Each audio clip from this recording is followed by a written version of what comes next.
Hi friends, this is Jeremy with the 5 Pencil Method team, and I most certainly hope you're doing well today.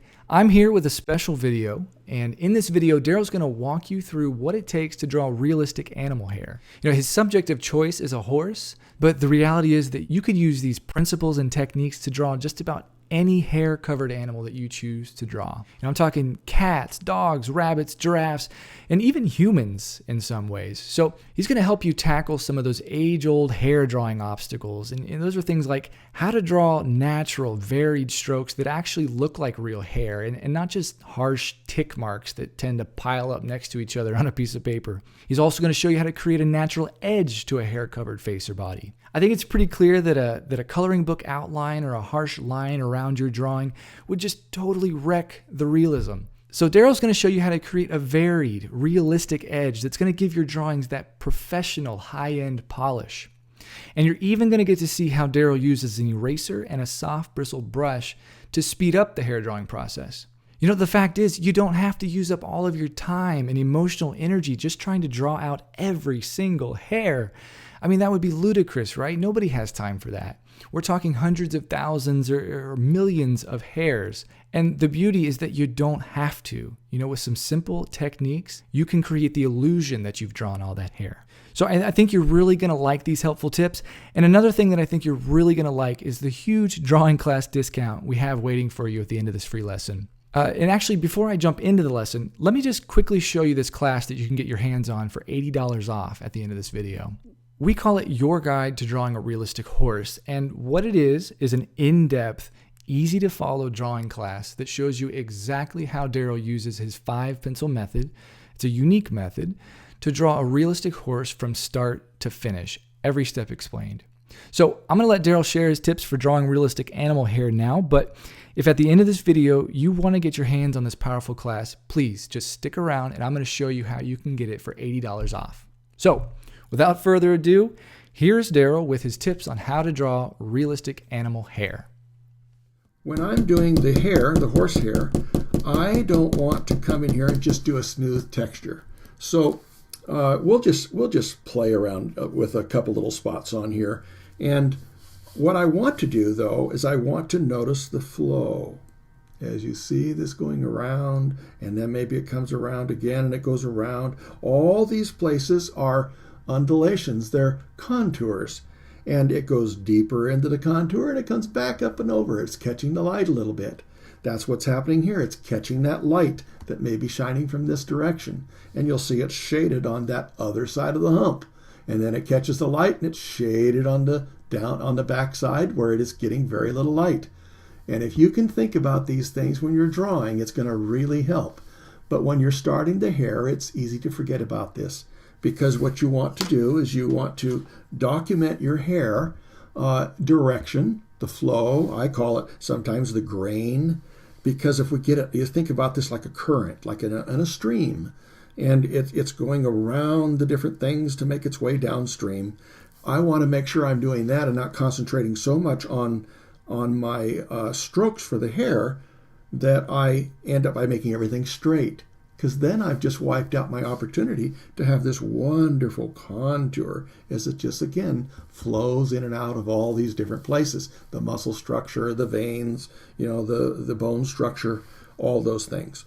But what I want to do is I want to keep from making it too refined. Otherwise, I'm going to fill in my spaces so much that I'm going to end up by having basically a gradation. I'll end up by having all these so close together that it becomes just a range of value all within a place where there are places you can use this concept, like along that jaw. You can see how it's darker down here. We can use that, but we're going to use the strokes a different direction. And anyway, I just don't want to get so into making the hair that I make them all like that, where it's too close.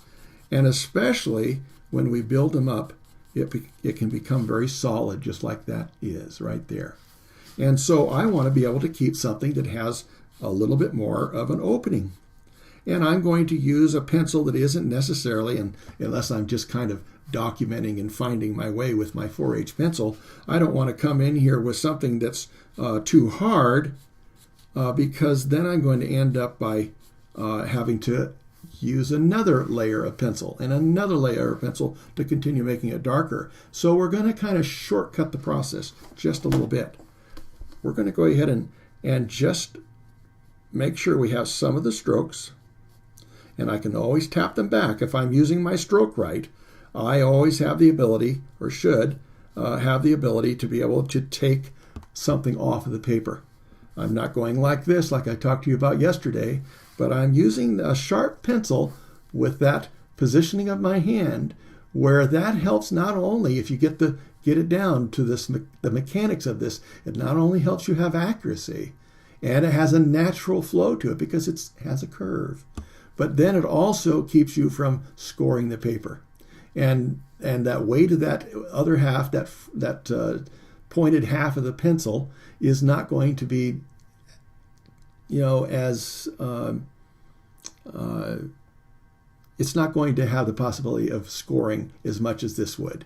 That point is just really going to make it hard. So anyway, and then this helps you, like I said, keep your flow and grace. So I'm going to come through here, and I'm going to just try to document, what direction this is going, so that when I get a little more committed, now I have an opportunity to just kind of follow my guidelines. So you could come in here with your 4H as long as you can see it, and you could develop these places that you can see. If you look closely, you can see that. When I get to something like this contour here, I don't want to just illustrate that with a line, because really it's broken up. So I'm going to really back that off, and I'm going to come in and I'm going to use a steeper, a more condensed curve in there. But I'll work on that a little bit just to start creating that line or that edge. And so that helps me be able to keep these things wide open to a degree. Oh, I always go the wrong way. I think I'm probably as known for saying I just went the wrong way as anything else. Anyway, I want to make sure that I keep my stroke with a little bit of an opening in here. It's the same thing as if you're working on, let's just say, this ear. It's better not to have a line. If I want to stay away from a coloring book line, it's better for me not to have that, and open it up a little bit. If it has a little bit of a fuzzy edge, then just allow for a little bit of a multiple line to make up that edge, so that you can come in there and continue to develop that and come up with something that is going to have, let's see. Let's do it this way. Oh, I got too close. Something that's got this hairy edge, I want to come in and open it up and make my edge like so. It may seem like, oh, well, that takes too much time, but it sure does give a natural look to it. So I would take this and tap that back so that the initial sketched line, just to get the outline of it, is there. And then I'd come in and I would try to look at the direction, and I would make my edge with some opening so that I can continue developing it. I can make this closed in a little bit more and make it more of a definite edge, but still this gives me an opportunity to have a natural edge to it instead of something I'm trying to combine with all the other detail I'm working on. Okay, so let's go with this here. So you can probably see this goes like so, and it goes out, and it goes down, it goes up and over. So I want to catch those things. I want to get a little bit of an idea so that when I start coming in with one of those softer pencils like my HB, maybe even the 2B in places, I can know where I'm putting it. So I'm not putting on a lot of extra strokes. Makes it that much harder to get everything modified or off if I make a mistake. And yet, if I use a softer pencil because I know where I'm going, because I've made these initial lines, then I have the opportunity to use that extra soft lead that I'm putting on there to my advantage. And the nice thing about the tapered stroke is that I think I was talking about this yesterday. I don't want to come in here like so, where I have a row, and then I come down here and I do another row. Well, not only would I have that structure of rows, but you'll see that they overlap every so often. That's one of the problems with going back and forth. Because when I try to fill the gap, I'm going to be overlapping on that, and you start seeing sections. Now you have a whole other project of trying to refine those and get away from having those pieces that you put together. So if I use the tapered stroke, then I have the chance, to stagger the ends, still leave some openings in between my strokes, and I have a chance to kind of go back up into it and overlap a stroke. I can do random links. I can just work in something other than those rows of strokes. And now I have something that's much more random and natural. And that's just one of the advantages of using that taper. So it's really good to work on it if you can and come up with a little bit more of a natural instead of this. Yeah. I always thinking of something. There's so many things to talk about. I just don't want to have this start happening, and that's the other problem that you can really run into is having a very heavy landing. So practicing that stroke is really good because then you can come in anywhere and add a little extra value because you put a few more lines in there to make it more, of a deeper part of the contour. And if you get them too dark all over, then you can always come back in and you can start tapping back a little bit so that you can create your highlights again. But always visualize what you're trying to draw so that you know the difference between this part and that part. And there's still a texture in here. There's still that separation in the strokes, even in a dark area. I want to go ahead and add more as I go. So initially, I don't want to go ahead and put all my strokes that I'm going to end up with in one place and try to finish it as I go.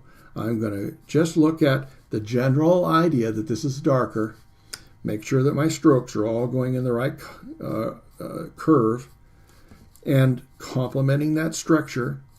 Having something that is tapered, again, is going to really help me when I'm coming into another color here. It looks like this overlaps that, so I'm going to do what is kind of a shingling.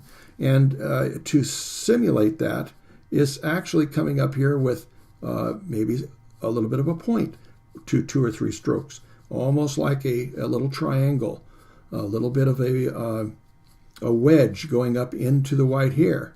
And it just is creating the possibilities for you to be able to continue to modify that. But it also allows me to have the opportunity to put this integrating into this as this is going over that. And you can see these white hairs in here, probably integrating into that dark. And it could be really difficult. If you do a line through here, it's certainly not going to work. Then we have 2 confusing elements there. It's not really a dimension, and what is the line doing there, and which side is what. And so I like to just really make sure that I'm allowing not only for the interpretation as I go, but something that's going to allow me to make a lot of alterations or progress in the right direction down the line. And so I can have the best outcome that I can possibly have. Now also, I like to use these shorter tapered strokes because we don't want to just have something that comes all the way where we're starting and we're going over here and we're going down and we're following that, because the hair isn't like that. We'd be having something very similar to the mane hair, the bangs and things on the face if we were going to do that, because that's just like a stray long hair. If we put a bunch of them on here, it's just going to start competing with the mane and the bangs of this mane for the horse. So it's really good to practice using different length strokes. Think about your darks and lights, and give yourself the opportunity to continue interpreting this thing in a way that it starts making more sense and more sense when you add a little more and a little bit more. And then finally, you are really having very few pieces to put back in the puzzle.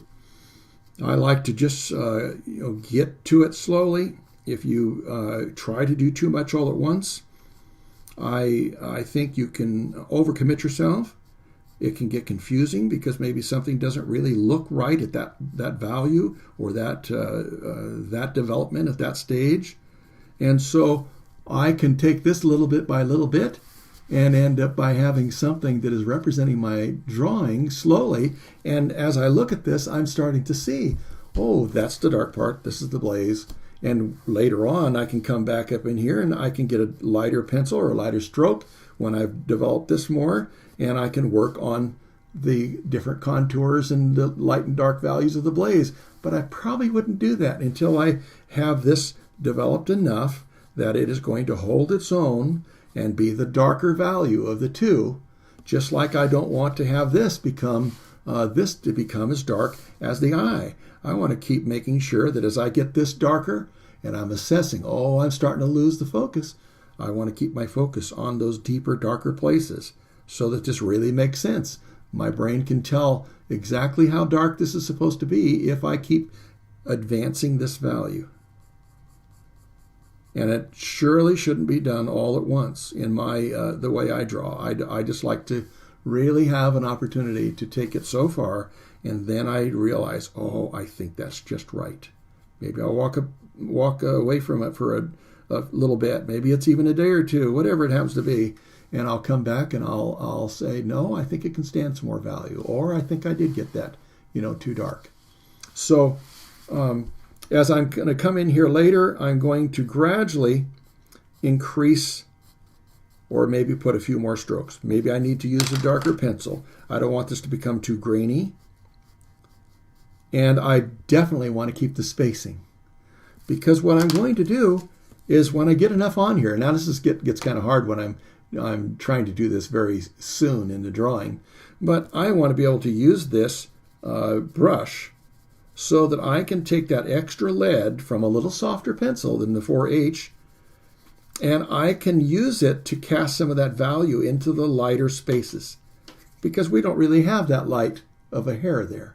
We want the light parts of this to be still darker than anything that's in here. And this helps me to be able not to have to draw so much. If I draw too much in some of these areas, I'm going to close the gaps. I'm going to lose my coarseness. I'm going to have something other than, a little coarser hair in there. And at some point, it's going to start becoming very solid. And it becomes a whole nother issue of how to get spaces back in there. You might be able to come in and, take a few things out, but boy, how tedious. Now you have a whole, another process you have to go through to try and achieve what you're trying to do. So, when I have an idea of the curve, I want to make sure I keep my strokes short, and I can keep them short because I have a taper, and I'm only going, so long, but they don't look like they're going to be, just these long draping hairs, especially if I come in here and I just a little bit change directions, just a little, not having everything extending. But when I change directions, it's almost like having this little V up here. This allows me to realize that there's something coming over the top, and this is going in to the darker places, just like we would have here, where we're going to go have it be a little bit darker as it goes underneath there. Well, when I have a V up here, and let me make a little darker one just to illustrate it, I'm going to demonstrate that it's going under, and it's going into where there's less light. It's so slight, though, you really wouldn't want to do anything that dark or that defined. It's a very subtle thing, but boy, our brains are so powerful. And I just really maintain that if we think about what we're doing, we'll have an opportunity, to communicate it much more than you think, especially when you continue developing these principles and all the different things start going together to help you accomplish the overall task. It's an incredible thing.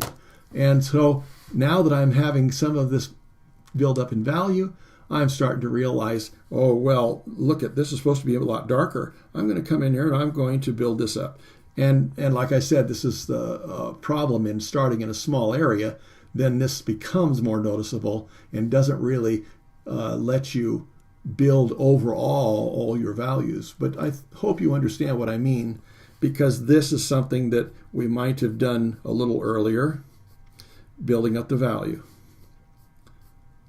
And another thing about this is when I have a line like this, but the stroke is not, it's not going to be building in this kind of a curve.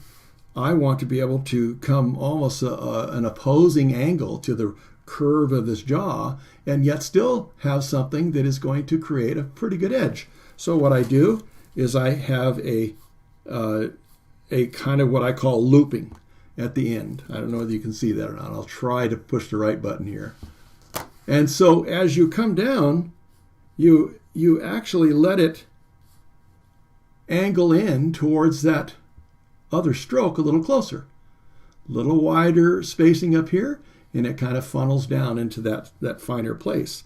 And naturally, you're not going to want to just make a funnel like I'm saying, but you can see where it can start becoming an opportunity for you to create a little more density, and it's going to be a little darker there. Now, again, these strokes are a little longer to illustrate the point, but still, this gives you an opportunity to do something like this without having to have a border line, where you're just drawing a coloring book edge. And this can be refined. You can continue putting a few more strokes, try not to plug it up so much that it just becomes a solid color, and allow this to build over time. Because once we have everything built up enough, we can come in here with the corner of the brush without overbrushing, and I can go ahead and create a little bit of value in those light areas so it starts pushing it back. Highlights are real important to pay attention to, because as you look at your highlights all over your drawing, you want to make sure that you pay attention to how bright one is compared to another. And like I said, there are highlights within this range of value here, but none of them are as bright as that. And there are even highlights in here because there's dimension to this hair. There's hair that is on the surface, and there's hair that's a little deeper. So that's naturally going to be darker. It's getting less light. And so I really want to watch my values, because that gives me a great opportunity. Let's see if I can pick up this other. I'm always covering up my stuff. Oh, here. That gives me the opportunity to start realizing what is having the direct hit of light. This is where the light is shining.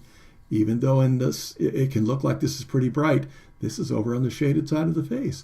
But it's still a highlight because we still have contour over here. So you see that in the mane. We have, it's shaded more on this side because now we have a reflective light shining on the parts that are facing most towards this reflective light.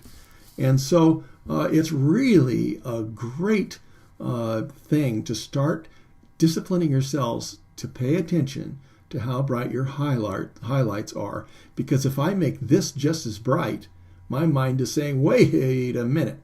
Well, how come that's sticking up so far that it's catching this light?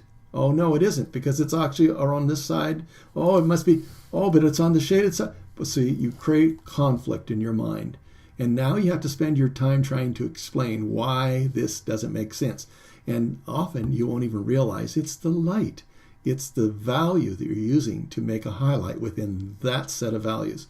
So anyway, we don't want all of our strokes to be the same length, and we don't want them to all be in rows, and yet we have to get something on there so that we can start working with it. We also don't want these to just have contours that just follow the contour and become long. Well, if it's too long, we're going to have a hard time having it represent anything other than a mane. Perfect for the mane, but we don't want that to be for the short hairs on the horse's skin. I always don't know what to call that. It's just hard. It isn't hide yet because it'd have to be cured to be hide. But anyway, what do we do when we start just getting a feel for the flow? Well, that's fine. Just make sure that you don't make so many strokes that it starts becoming solid. Because we want to have those white spaces show through, and we don't want to lose track of what we're trying to draw. Now, I realize there's some horses with a real sheen to their coat, and we can gradually get that direction, but it's probably better to show some texture. And in the texture, you'll see quite a bit of variance. You'll see how, there's little dark places and there's light places. That is because all these little short hairs are ending up with different lengths. They may, kind of go up at the end. They may go down at the end. They're curved differently, but because they're short, they all have their own little facet, and yet they're all cooperating to go in basically the same direction. Can you see this though? It comes down, then it gets more concentrated. That's why this is darker. Now we have a place where there's less light in this deeper area, and it gives us a wonderful opportunity to show that it's gone over and changed depth and dimension, and then it continues on around this contour and down to the darker side. Now, we don't want to have a place become all the same, so the fact that we have all this variance in here is really great. And if we treat this right, we can now take this drawing here, this part of the drawing, and we can shorten up some of these strokes. Initially, you may see something lighter, and this was kind of just a guide. And so what I want to do is I want to make sure I'm working with a sharp pencil, and I'm not going like this, because that'll start adding grooves, and it'll start, making it less possible for you to regulate the amount of pressure you're using. It's best to use the grade of the pencil, in my opinion, and learn how to just get enough out of this pencil to where it is you're ready to move on to the next one. And so I'm going to go ahead and use this HB just a little bit here.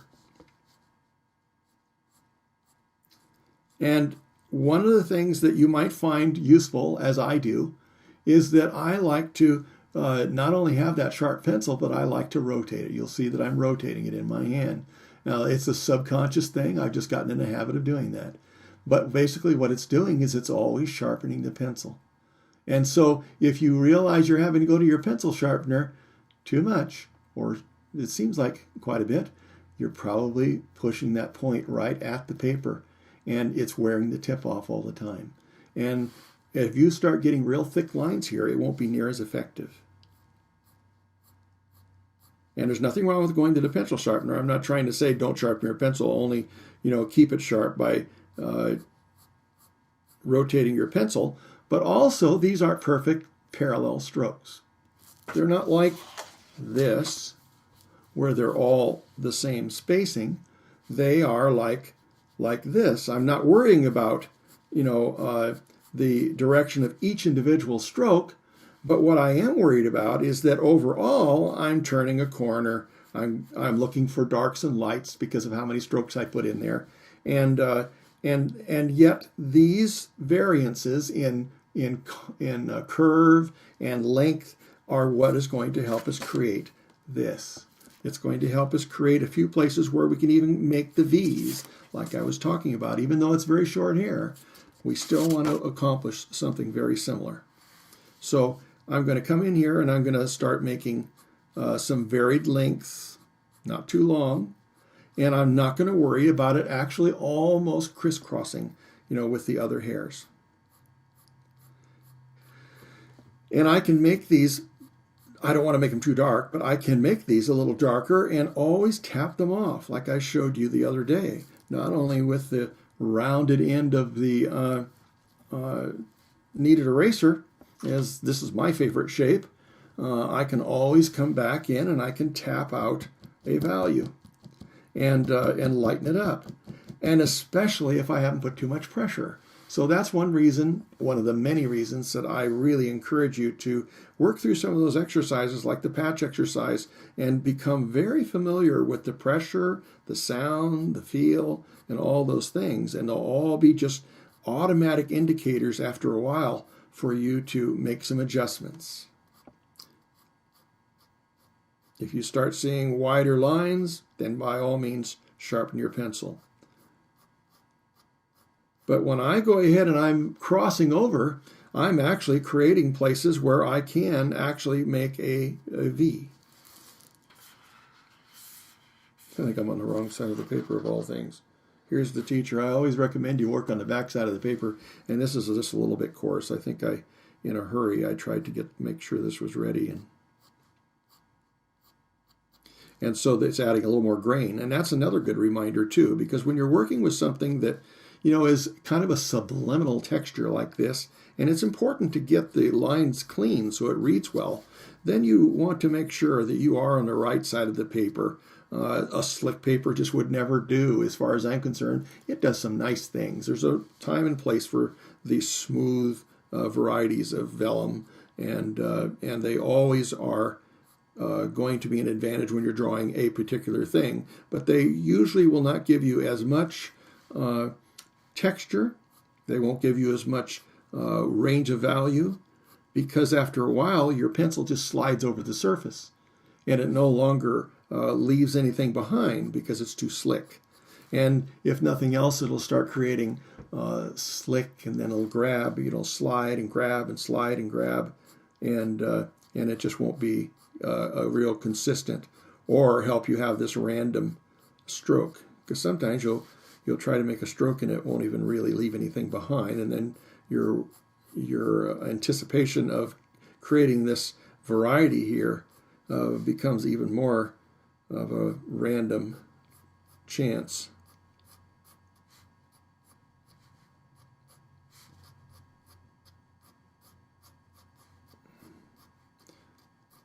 Now remember, I want to also land well on my paper, and that is the other thing that I think is really important. I mean, some people say it's just not that important. Yes, you can struggle and accomplish a lot of things. There's some world-class artists out there that are creating amazing things with all different kinds of methods.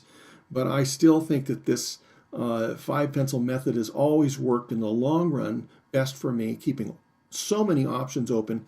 I've found it has never locked me into something I can't add to, refine, and so I always like my tapered stroke, the one with the the pointed ends.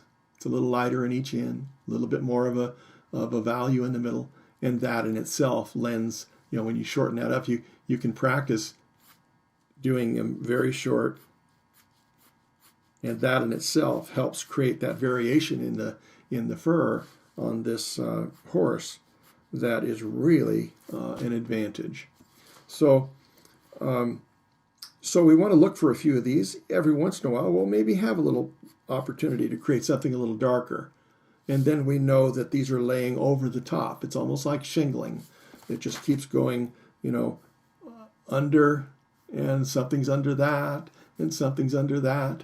But we have to have that opportunity to show that it's darkest between my fingers where there's less light, right at the place where it disappears. You watch this shadow. It gets wider, not only because of the contour of my hand, but because my finger's right up to it. And so when we can take advantage of that basic rule, we'll always be able to have our minds read that this is the part that goes under, the darkest part, is the part that goes under. And then this is shingled over the top.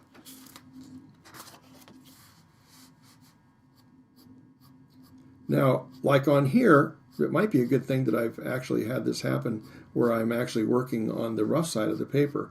It doesn't seem like it's much. You really have to, pay attention, and I've given a few tricks in my free lessons in that you can use the light to determine which one is the heavier texture. Some, claim they can feel it. That's fine if you can. Some can't. And so it's best just to have a foolproof method, and you put that light off to an angle and shine it across the surface of your paper, just like the sun at a sunset. It's very low in the horizon, and when you put your paper at a level that light is coming from an angle, just like you would in the evening sun or the morning sunrise, then you'll be able to have shadows cast, and you'll see that they're longer or shorter, and it'll help you expose the texture to the paper.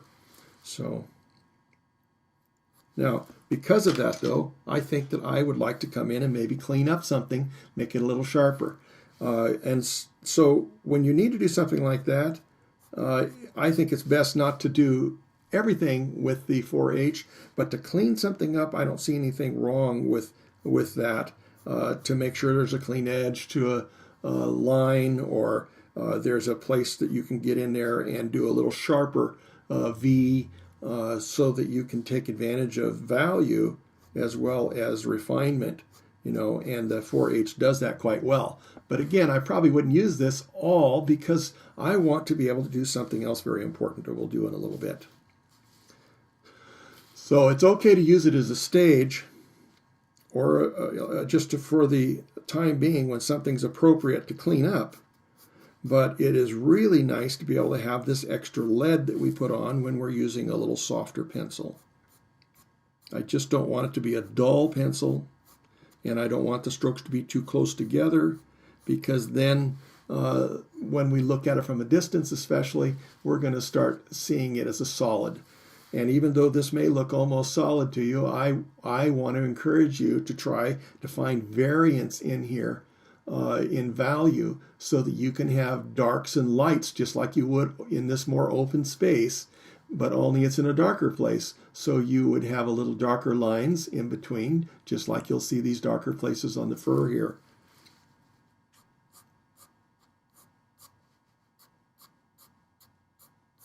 And then if you can glide on, I'm drawing over there. If you can glide on with that tapered stroke, you end up by being able to create an edge that isn't like this. If we were coming up to that blaze and we just started putting lines, creating the hair that are blunt because we landed too suddenly, instead of a tapered stroke, when you have a tapered stroke, and you land softly and you take off, just like an airplane would on the runway, then you have the opportunity to incorporate that white hair into it much, much easier.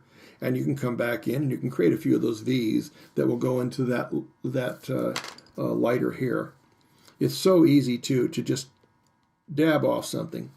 And if you see a gain in a place where there's a little darker spot, or even if you've tried to refine everything and there's a little darker place, sometimes it's good to look at this overall and just kind of squint your eyes if you're having a hard time seeing the variances. And you'll see where maybe there's a dot that stands out. Maybe it's just distracting. We want everything to be a complement.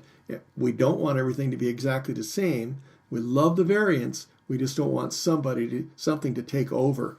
And so it's sometimes the fact that you'll have a number of dark areas and they will all add a natural quality to the overall area of fur you're doing, but it won't just have one dot standing out. And so we want to be able to avoid that. But you can come right back in anytime you do that and you can just tap it off. Just like I just took off that one. And if you don't take them off, if you don't take the time, then every time you go over it, it gets darker. So here's one there. Here's one there. If I felt it wasn't something I really wanted, maybe I want it to be a little different angle, maybe I want it to be a little longer, I don't want it to be so round and such a polka dot, then I would come in there and just touch it off. And I can touch it off, remember, because I'm regulating the amount of pressure I'm putting on. So it's really, I think, an advantage to just think along these lines so that you can go ahead and have everything working to your advantage, every stroke, becoming an opportunity to do 2 or 3 things all at once, instead of just coming through with each stage and expecting to have to do every facet of realism and keep going over it and over it. I like to not overwork my drawings, and yet there's a time and place to really take the opportunity and have the patience to refine something as well. And you'll settle into what's important and what's not. So here we are with a little darker. Now this is something else that's happening. My eye was supposed to be much darker than this. And because I'm just showing you a little demonstration, this is going to become quite a bit darker than what it would normally be if I was working on this horse. Overall, I still would be going back up and I would be strengthening up my darker values. I started with the eyes and a few other areas because I want them to be the deepest, darkest places. And I put some foundation in there with my 4H, and it just gradually is able to build up and build up. Again, because I'm building it up and I'm being careful, I can go ahead and erase that. For the most part, I can get this entire developed eye here off. And so instead of coming in here with the thought, well, this is a dark place, I'll just grab my dark pencil and I'll just go for it, it's better to sneak up on it because it won't hold on to your pencil near as much, and you'll be able to modify it. Maybe you might even want to change it because it's a little in the wrong place, or maybe you want to change the shape of it. And those things are all wonderful to be able to do if you indeed can make the changes and not have to scar your paper and have all these problems that way. So let's just keep coming here. I'm going to come in with a little bit of a crossing. I hope you can see that's what I'm doing. That also is going to add a little bit to the value. It's going to depend on how much I linger there and how many strokes I put in there, but I still want some of that variance in value to be part of my drawing. I don't want to just forget that I'm working with hair, little short hairs with different facets, different lengths, and it's not going to show that if I make it all solid. So now, there might be a few places where I'll come back in and I'll get into these lighter areas now and make sure I'm keeping them lighter.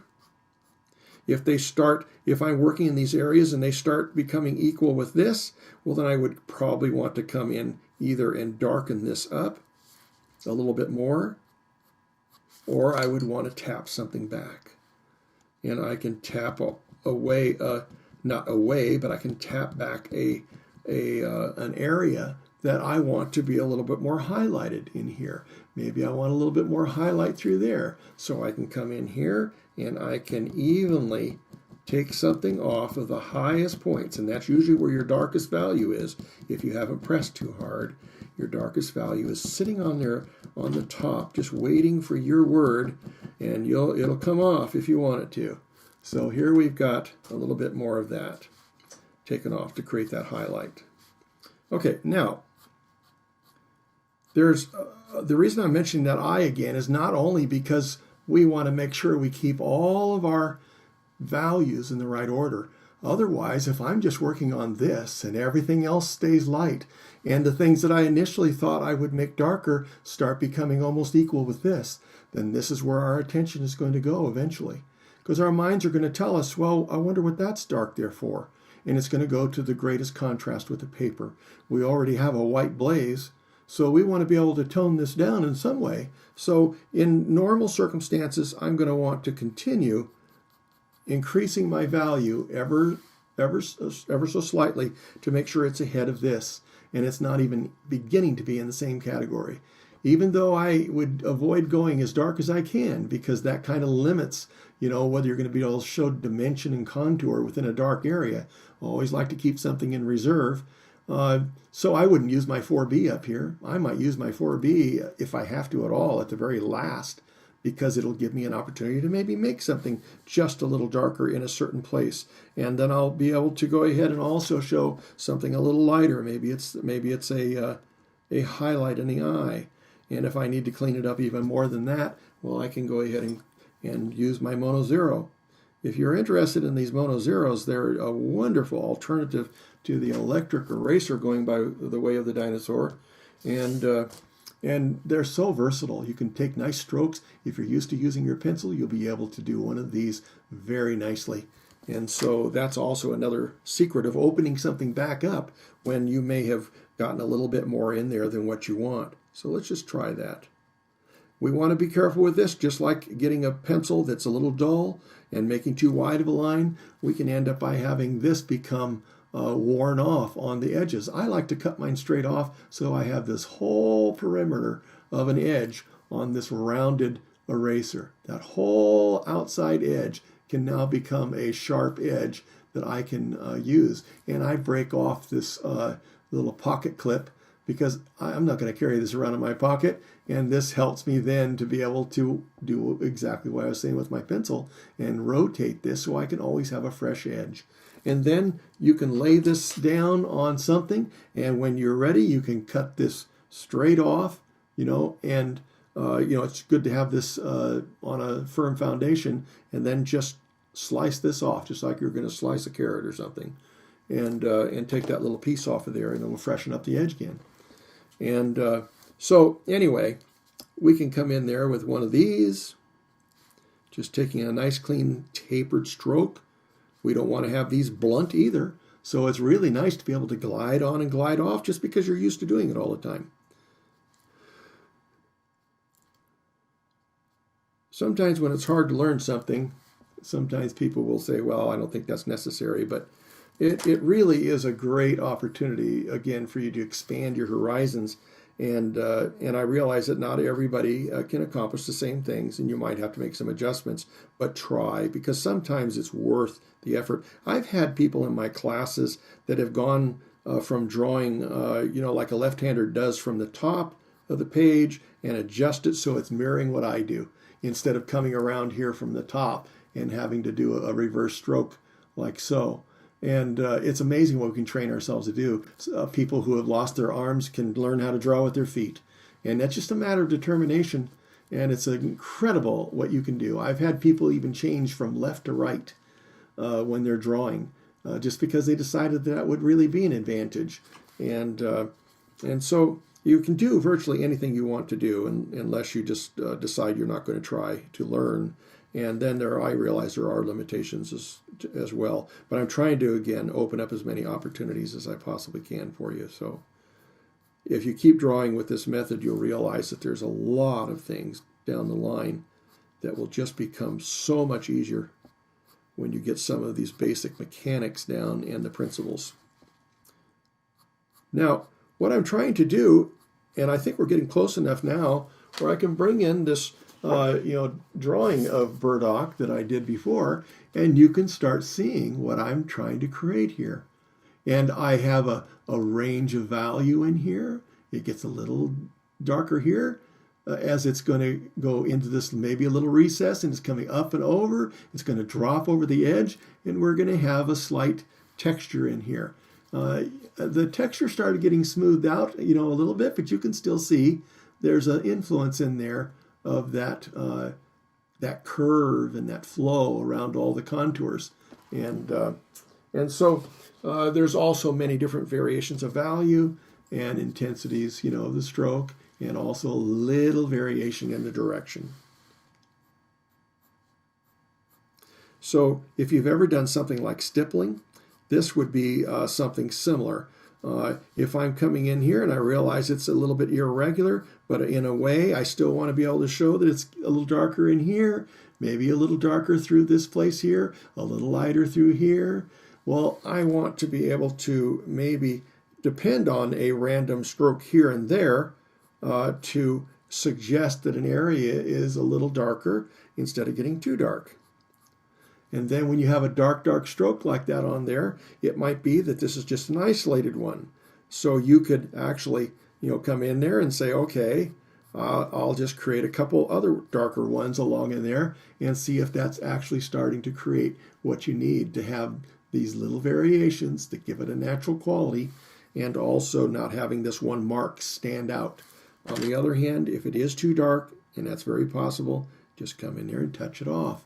Maybe put a stroke beside it, or a little closer that's not quite so contrasty, and you'll start having the opportunity to have an overall impression instead of just having that one variation that just causes a distraction.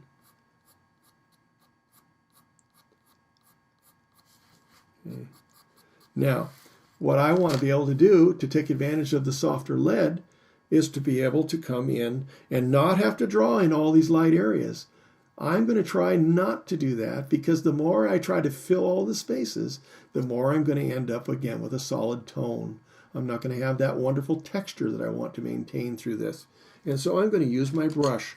It's really a nice advantage when you have one of these soft Langnickel brushes. There might be a couple other ones around that I'm not familiar with, but I really like these. They're a very, very inexpensive brush, and it's camel hair, one of the softest bristles you're ever going to come across. And so you don't have to bear down on it very hard, and it just takes some of that extra lead from the softer pencils and it distributes it into the spaces. Well, naturally, taking a little bit of the extra off of the other pencil is going to a little bit cut down on the harsh, darker tones, just a little bit. And it's going to take some of that extra and just dust in those lighter areas. And it's not going to look like it's something that is drawn in there, but now it isn't bright white, because look at how many other places we're going to want to take advantage of a brighter white. We don't want a bunch of bright white streaks going through here. And then as I do that, I can come in here and now I can continue working on the places that need a little bit more value here and there, and making sure again that not every stroke is exactly the same direction. They're not too long, taking in consideration the length of the hair that would be on this horse's face versus the mane or the bangs of the mane. Or maybe if it was a horse in winter. I've seen horses with a little longer hair, and you can suggest all those things very well by paying attention to the length and where you break the plane of a stroke, where you come in with a stroke next to it or crisscross over it or whatever. But I want my strokes to be at least subtly evident and not become solid. So this is why it's kind of relaxing. I don't have to worry about trying to have all these strokes in exactly the same length and exactly the same spacing. I can come in here and just be doing something very natural, as long as I'm paying attention that I'm not plugging it up. And plugging it up would just be filling in all the spaces so that it becomes a solid. Now, naturally, we don't have a lot of other things that are going to help us. It would be nice to be able to eventually come in here and do a little bit of this light area, but I can go both ways in creating something that is going to integrate into the white here, again, because basically what we have with the darker is we're coming out from underneath the hair that's on top of it.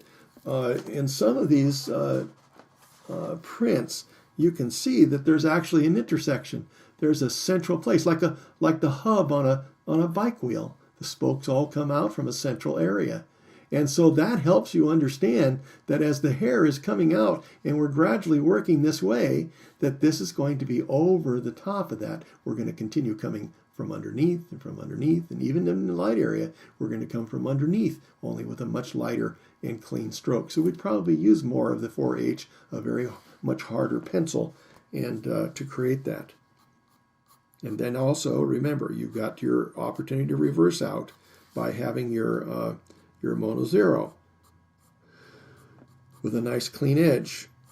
So I want this to be a little bit random. You can see that it's not just all coming to the same place. And it also kind of changes directions here too. In a little bit, it's coming down like this. Then you get over here and it's maybe, broadening out this way again. That current, again, something I think very important if you want to have something that is really complementing every wonderful characteristic of your horse. There's just a couple more of the things that you can pay attention to.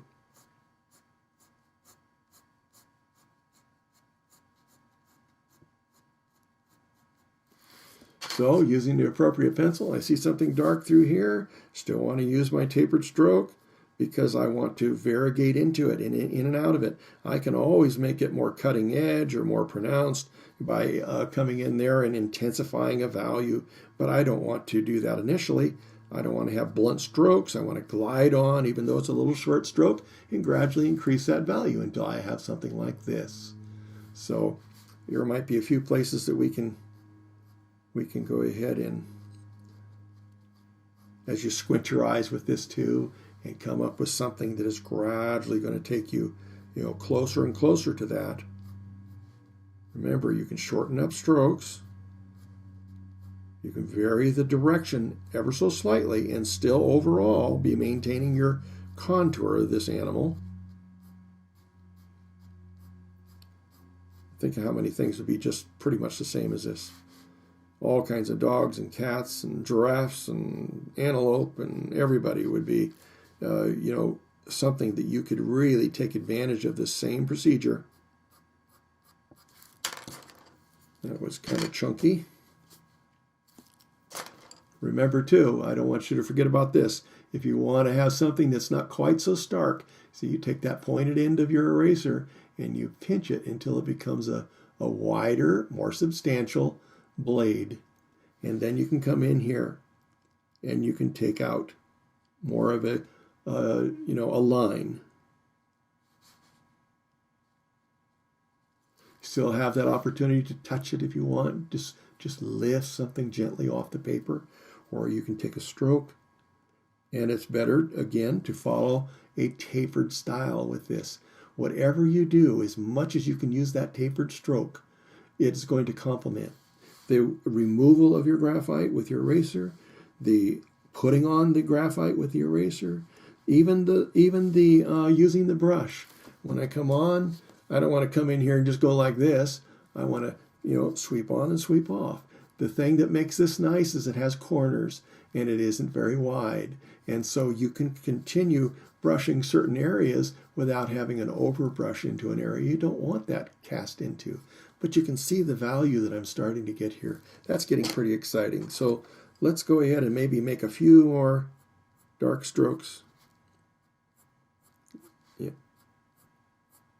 We can take a few dark strokes just for that little variance, and you might continue on. I just don't want this to suddenly start looking too dark as I'm concentrating on having this become a contrast with the blaze, because I would rather come in here later when I've balanced out all my values and not be too dark here, but just enough.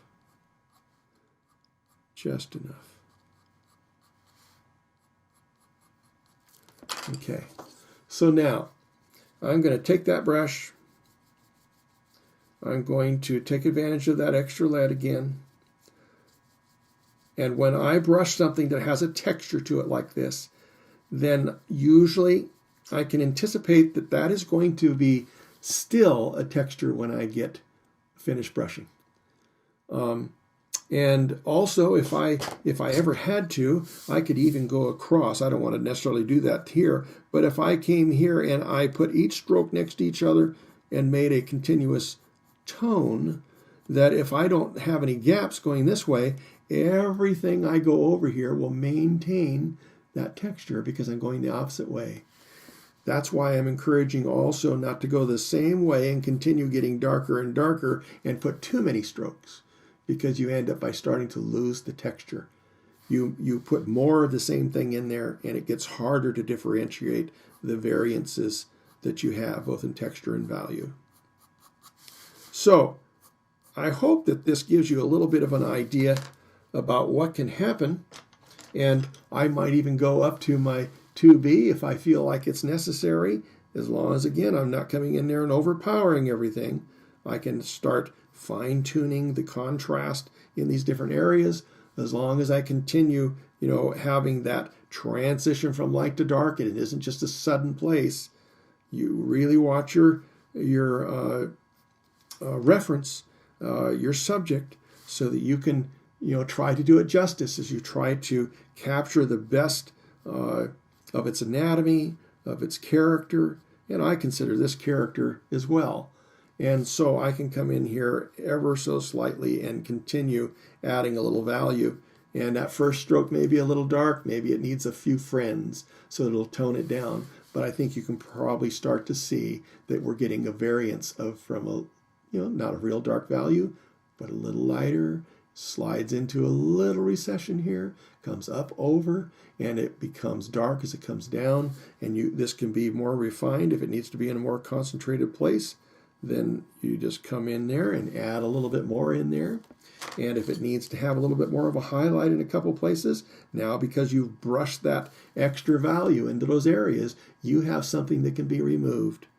And I think that's just an exciting thing. Love, again, not only to have the options for myself, but to have you have all the options that you can possibly have so that you can stay in control, and that certainly makes it a lot more fun drawing. And having fun drawing is what we're all about here. So I hope you enjoyed that lesson. I know that for me, it's just insanely exciting to see how just a few simple ideas can create dramatic results on a piece of paper. And it really helps to have someone who knows their craft and they know how to share it well. So if what you just saw excites you, if you can picture yourself sitting down at a drawing table, picking up a pencil and bringing to life on paper what you see, what you've always dreamed of drawing realistically, then there's absolutely no reason not to let Darrel teach you how to draw realistic works of art. And these are works of art that you can be proud to hang in your home or give to friends and family or even sell. Darrel would be thrilled to help you reach your drawing goals. And like I promised at the beginning of this video, you can get Darrel's Guide to Drawing a Realistic Horse for $80 off for a very limited time. This class offers you an unparalleled opportunity to discover exactly how Darrel draws a lifelike horse from start to finish. He's going to personally lead you through each class and show you everything you need to draw a realistic horse. And I'm not talking about just the beginning and the end. I'm not talking about just a few steps here and there. You see every step. And the skills that you learn, they go well beyond just drawing a horse. And here's the thing. If you want to discover a proven process for getting your drawing started so that you can look at a sheet of paper and see potential and not a scary blank piece of paper. And if you want to uncover how you can layer your pencil values, one pencil at a time, to protect the natural tooth of your paper, and how to create stunningly realistic horsehair and skin textures, and stay in complete control of your drawings at every step, and discover Darrel's effective method for signing and sealing your works of art so that they stay safe even after they leave your drawing table, well, then I just know that you're going to love this class. If that's what you're after, you are going to love this class. Like I said, this is a 16-part video drawing class that you can enjoy from the comfort of your own home or anywhere that your tablet or laptop can go. And let's go ahead and take a quick look at what you have to look forward to in these classes. In the first two classes, you're going to focus solely on accurately laying out your drawing. Darrel's going to show you his unique straight edge and divider method, which is a powerful method, and it's a way for you to take the guesswork out of starting a drawing accurately. It lets you get as pinpoint accurate as you want, but it's also teaching you how to visualize the shapes and the angles that make up everything that you're going to draw. And really that translates to better freehand drawing skills later in the future. So if freehand drawing is what you're after, this is a fantastic place to start.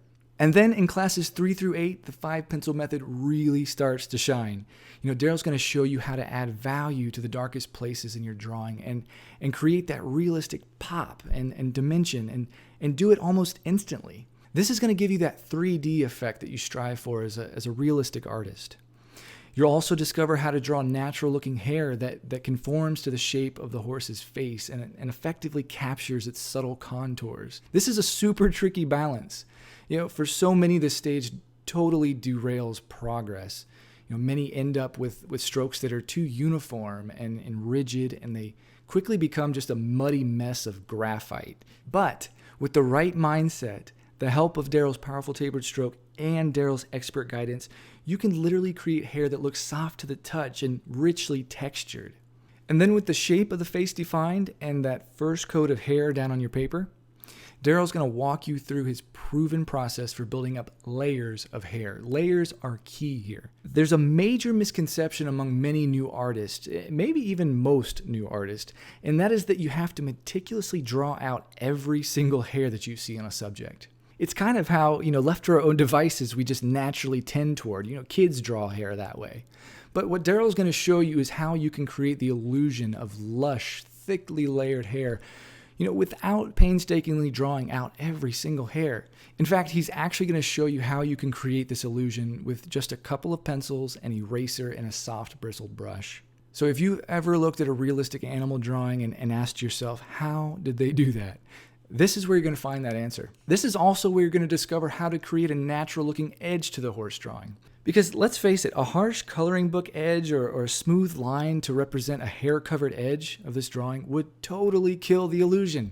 So you're going to see exactly how Darrel creates a varied or a hairy edge to this horse, and you're going to see how you can use that same technique to boost the realistic detail in all of your animal drawings. So that's already a ton of value right up front, right? But we're only at the first 8 classes so far. In classes 9 through 15, you're going to start to see this horse's features really take shape, and even his personality is going to start to show through in your drawing. You're going to further refine that soft coat, you're going to fill in the gaps in the hair, take out those white gaps. You're going to add strategic highlights and continue to balance your light and dark values for maximum depth and dimension. That's when this drawing's really going to start to lift off of the paper. You're also going to get a lesson in drawing realistic human hair. And yes, I realize I did say human hair. I know we're drawing a horse here, but the skills that you learn drawing the mane, that long flowing mane, are the exact same skills required to draw a full head of human hair.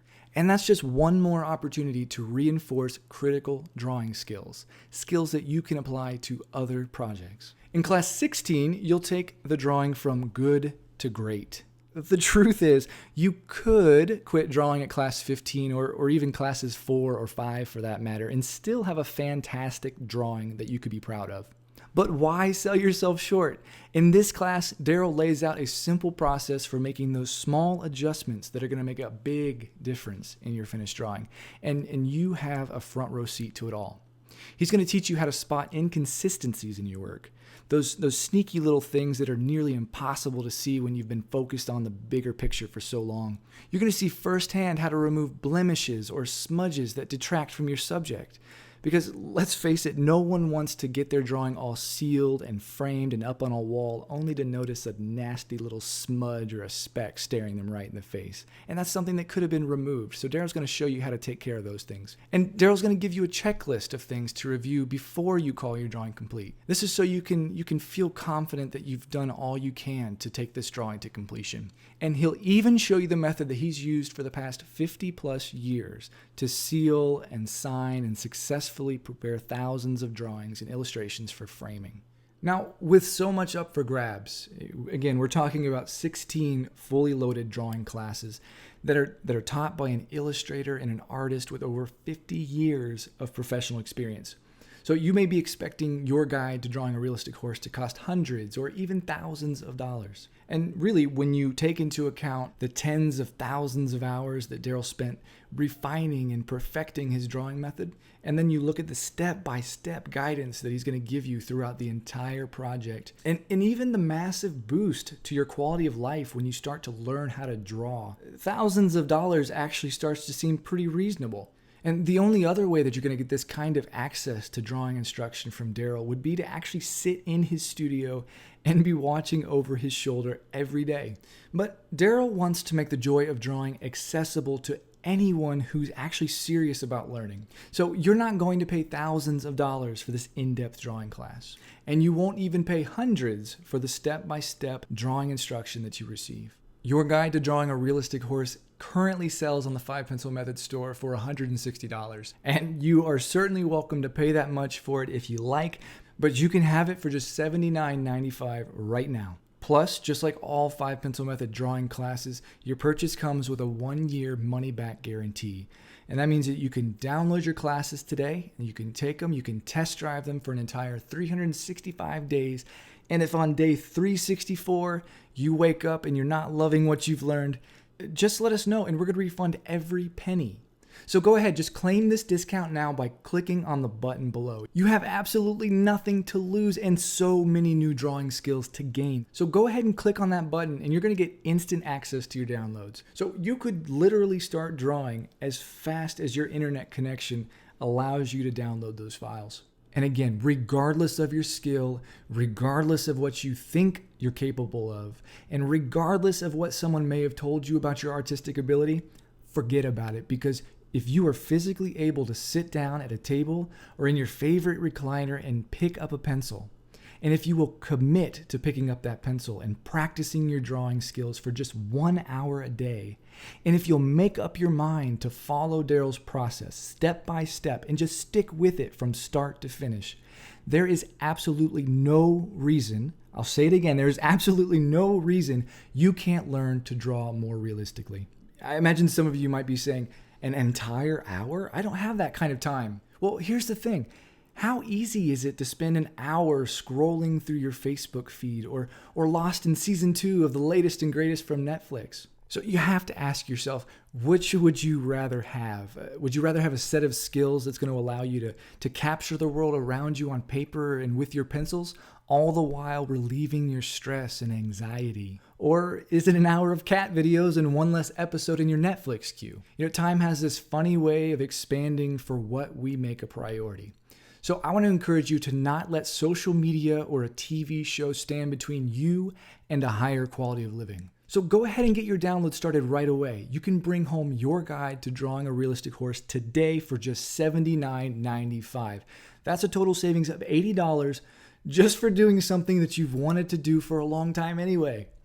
And you know, something else that we've actually heard from quite a few people is that this is expensive. Well, I'm not going to deny that. This is expensive for some, but let's go ahead and fast forward. Bear with me here for a second. Let's fast forward a year from now, and let's assume that you've been following Darrel's process and practicing regularly. There's a realistic drawing of a horse framed and hanging on your wall, and when friends walk into your house, the first thing that they ask is, "Did you draw that?"